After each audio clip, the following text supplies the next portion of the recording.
শ্বশুরবাড়িতে অনেক বেশি কাজ করেছি, সো সেই জন্য হাজবেন্ড বললো চলো তোমাকে ঘুরে নিয়ে আসি, please like. Hello everyone, this is Fatema, welcome Fatema blogs.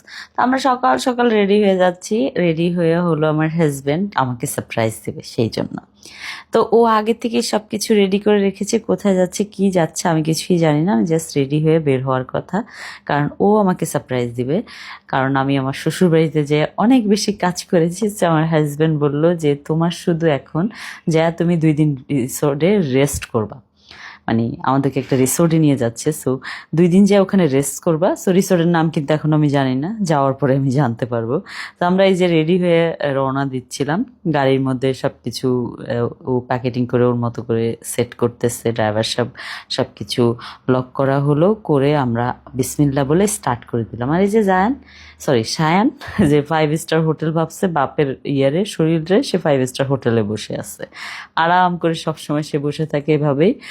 তারপরে আমরা যেতে থাকি আর তার গল্প শুনতে থাকি, কখন পরপর পিছনে ঘুরে ঘুরে আমাদেরকে একটা করে ঝাড়ি দিবে, আর ড্রাইভার সাহেবের সাথে অনেক শুল দিবে। আর যারা দেখো চুপচাপ বাপের কোলে বসে আছে।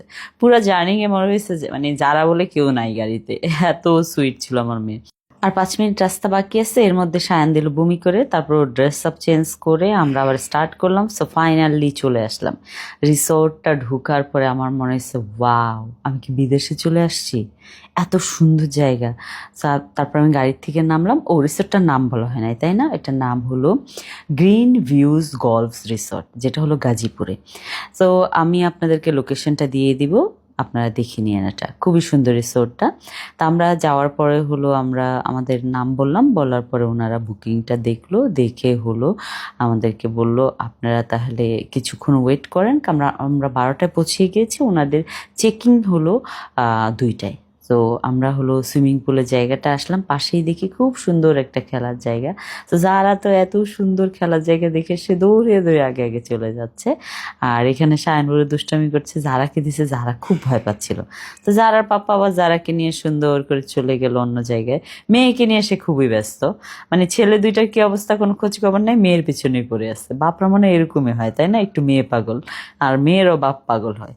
তারপরে হলো আমরা চলে আসলাম লাঞ্চে। এখানে অনেক আইটেমের মানে খাবার ছিল, যেটা হলো বুফে দেওয়া থাকে।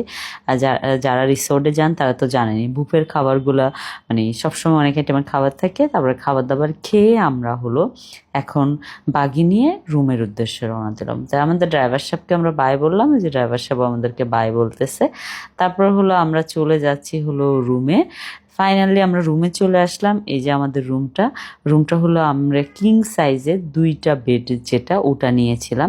সো আমরা প্রথমে চেয়েছিলাম বিলাটা ওনাদের অ্যাভেলেবেল ছিল না। সো আর ঠিক আমি না, আমার হাজব্যান্ড চেয়েছিল। সো সেই জন্য আমরা এই রুমটা বুকিং দেওয়া হয়েছে। তারপরে এই যে আমরা ফুল ফ্যামিলি, সায়ান যারা পিছনে বিছানার উপরে লাফাচ্ছে, আমরা সবাই একটু মিররে ছবি টবি নিলাম, নিয়ে হলো এখন রাত হয়ে গেছে, আমরা সবাই এখন রেস্ট নিব, রেস্ট টাইম। কারণ আজকে অনেক ঘোরাঘুরি হয়ে গেল, অনেক মাস্তি হয়ে গেল, খুবই ভালো ছিল রিসোর্টটা। নেক্সট ব্লগে আরও দেখতে পারবেন, এটা সব ডিটেলস দেখতে থাকেন। আর রাতের বেলা সুইমিং পুলটা এত সুন্দর ছিল। Thank you so much for watching my video. Bye by.